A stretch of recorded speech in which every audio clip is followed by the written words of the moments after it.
નમસ્કાર મિત્રો, અત્યારે અપાર આઈડી બનાવવા માટેની કાર્યવાહી પૂરજોશમાં ચાલી રહી છે. અપાર આઈડી બનાવતી વખતે ઘણી બધી મુશ્કેલીઓનો સામનો કરવો પડે છે. ઘણી બધી એરર્સ પણ આવે છે. વિદ્યાર્થીઓના જ્યારે અપાર આઈડી જનરેટ કરીએ છીએ ત્યારે જે એરર્સ આવે છે તે એરર્સ ન આવે અને સહેલાઈથી અને ઝડપથી આપણે વિદ્યાર્થીઓના અપાર આઈડી જનરેટ કરી શકીએ તે માટેની પ્રોસેસ આજે આપણે આ વિડીયોમાં લાઈવ ડેમો દ્વારા જોઈશું. તો મિત્રો, અપાર આઈડી જનરેટ કરવાની પ્રોસેસ સારી રીતે સમજવા માટે સૌપ્રથમ આપણે ફ્લો ચાર્ટ દ્વારા સમજ મેળવીશું અને ત્યારબાદ લાઈવ ડેમો દ્વારા સમજ મેળવીશું. વિદ્યાર્થીઓના અપાર આઈડી જનરેટ કરવા માટે યુટ્યુબ પર ઘણા બધા અલગ અલગ વિડીયો તમને જોવા મળશે, પરંતુ શરૂઆત ક્યાંથી કરવી તેના વિશેનો ખ્યાલ સ્પષ્ટ થતો નથી. તો મિત્રો, આ કામગીરીને સરળ બનાવવા માટે વિડીયોમાં છેલ્લે સુધી બન્યા રહેજો. તો હું ગેરંટી આપું છું કે તમે સહેલાઈથી અને ઝડપથી વિદ્યાર્થીઓના અપાર આઈડી જનરેટ કરી શકશો. સૌપ્રથમ આપણે ફ્લો ચાર્ટ દ્વારા સમજ મેળવીશું. શાળાના જનરલ રજિસ્ટર અને યુડાયસ પ્લસમાં વિદ્યાર્થીની જે માહિતી આપેલી છે, જેમાં વિદ્યાર્થીનું નામ, જન્મ તારીખ અને જેન્ડર સમાન છે કે નહીં તે ખાસ ચેક કરી લેશું. જો આ માહિતી સમાન હોય તો નેક્સ્ટ સ્ટેપ શું? જો જનરલ રજિસ્ટર અને યુડાયસ પ્લસમાં વિદ્યાર્થીની આ માહિતી સમાન હોય તો પછી યુડાયસ પ્લસ અને વિદ્યાર્થીના આધારની માહિતી ચેક કરી લેશું. અને આ બંનેમાં માહિતી સમાન હોય તો તમે અપાર આઈડી જનરેટ કરી શકશો. અને જો માહિતી સમાન ના હોય તો આધારમાં માહિતી સુધારવા માટે વાલીને જાણ કરશો. વાલી દ્વારા જ્યારે આધાર કાર્ડમાં સુધારો કરી અને લેટેસ્ટ આધાર કાર્ડની કોપી તમને મળે ત્યારબાદ તમે અપાર આઈડી જનરેટ કરી શકશો.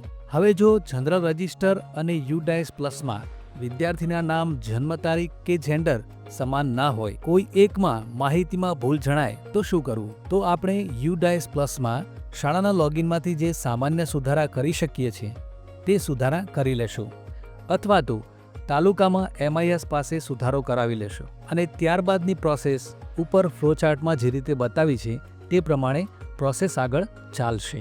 વિદ્યાર્થીની યુડાયસ પ્લસમાં આપેલી વિગતોમાં કોઈ નાની ભૂલ હોય અને આધાર કાર્ડમાં બરાબર હોય તો એ વિગતોને આપણે યુડાયસ પ્લસમાં સુધારવી પડશે. યુડાયસ પ્લસમાં શાળાના લોગિનમાંથી કઈ કઈ બાબતો આપણે સુધારી શકીએ છીએ તે અંગેની સંપૂર્ણ માહિતી આ વિડીયોમાં તમે જોઈ શકો છો, જેની લિંક તમને ડિસ્ક્રિપ્શનમાં મળી રહેશે. હવે જો વિદ્યાર્થીની યુડાયસ પ્લસમાં આપેલી વિગતોમાં કોઈ મોટો સુધારો કરવાનો થાય તો તે તાલુકા MISને ફોર્મ S03 ભરીને આપવાનું રહેશે. આ ફોર્મ કેવી રીતે ભરવું તેની સંપૂર્ણ માહિતી આ વિડીયોમાં તમે જોઈ શકો છો, જેની લિંક તમને ડિસ્ક્રિપ્શનમાં મળી રહેશે.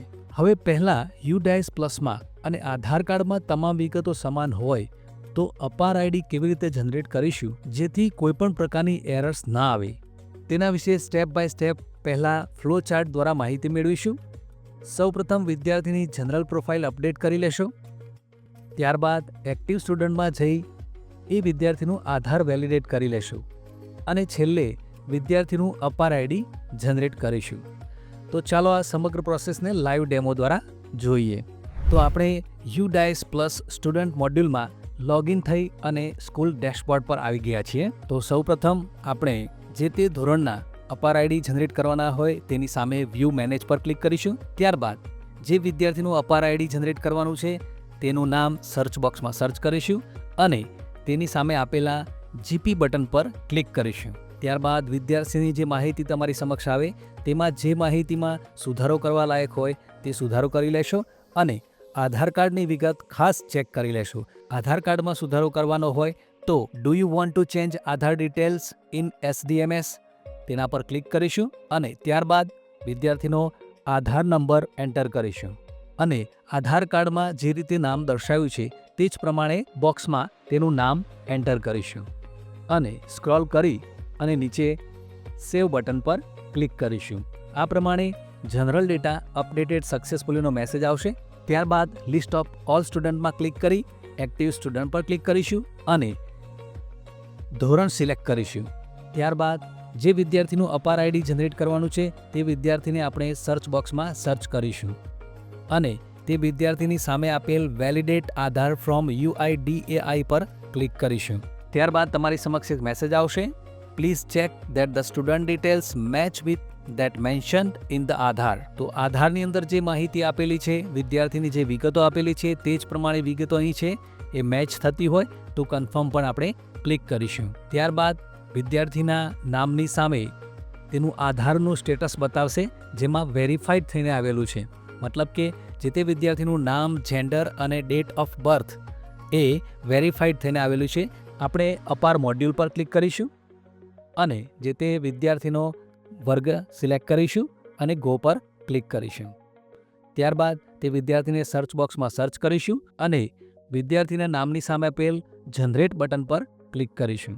ત્યારબાદ consent by father, mother, legal guardian of student, તેમાં ફાધર પાસેથી કન્સેન્ટ લીધું હોય તો ફાધરનું નામ આવશે. તો અહીં આપણે ફાધરનું નામ એન્ટર કરીશું. ત્યારબાદ ફાધર સિલેક્ટ કરીશું અને નેક્સ્ટ બોક્સમાં આધાર સિલેક્ટ કરીશું અને આધાર કાર્ડનો નંબર એન્ટર કરીશું.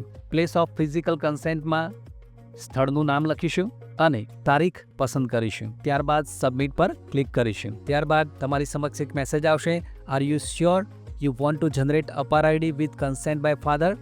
કન્ફર્મ પર ક્લિક કરીશું. ત્યારબાદ એક મેસેજ આવશે, request for APAAR ID has been submitted successfully. APAAR ID will be generated within few hours. થોડાક સમય પહેલાં જ્યારે આપણે અપાર આઈડી જનરેટ કરતા હતા ત્યારે અપાર આઈડી નંબર જનરેટ થઈને આવી જતો હતો. અત્યારે સાઇટ પર લોડ હોવાથી ફક્ત રિક્વેસ્ટ તમે સબમિટ કરી શકો છો. રિક્વેસ્ટ સક્સેસફુલી સબમિટ થાય ત્યારે આ મેસેજ તમને જોવા મળશે અને થોડાક સમય બાદ તમને એ અપાર આઈડી જનરેટ થઈને આવી જશે. તો આપણે આ સમગ્ર પ્રોસેસ જોઈ કે વિદ્યાર્થીનો અપાર આઈડી જનરેટ કરવા માટે સૌપ્રથમ આપણે એનું જનરલ પ્રોફાઇલ અપડેટ કરીશું, ત્યારબાદ તેનો આધાર વેલિડેટ કરીશું અને ત્યારબાદ અપાર આઈડી જનરેટ કરીશું. હવે બેક પર ક્લિક કરીશું. હવે જે વિદ્યાર્થીને આપણે રિક્વેસ્ટ સબમિટ કરી છે અને અપાર આઈડી જનરેટ કરી છે તે વિદ્યાર્થીની માહિતી મેળવવા માટે ફરીથી આપણે અપાર મોડ્યુલ પર ક્લિક કરીશું અને જે તે વિદ્યાર્થીના તેના નામની સામે સ્ટેટસમાં તમે જોઈ શકો છો કે જે વિદ્યાર્થીને અપાર આઈડી જનરેટ થયું છે તેને જનરેટેડ લખેલું આવેલ છે સ્ટેટસમાં અને અપાર આઈડી નંબર આપેલો છે. જ્યારે જે વિદ્યાર્થીનું આપણે અપાર આઈડી માટે રિક્વેસ્ટ સબમિટ કરી છે તેના સ્ટેટસમાં રિક્વેસ્ટેડ લખેલું આવે છે અને અપાર આઈડીમાં નોટ અવેલેબલ આવે છે.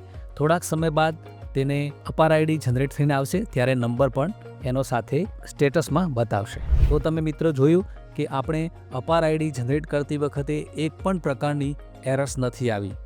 મતલબ કે કોઈ પણ એરર્સ ન આવે તે રીતે સરળતાથી અને ઝડપથી કેવી રીતે અપાર આઈડી જનરેટ કરી શકાય તે વિશેની સંપૂર્ણ માહિતી આપણે લાઈવ ડેમો દ્વારા જોઈ. તો મિત્રો તમને જો આ વિડીયો પસંદ આવ્યો હોય તો લાઈક જરૂર કરશો અને આપના મિત્રો સાથે શેર કરશો અને ચેનલને સબસ્ક્રાઇબ કરશો. આભાર મિત્રો.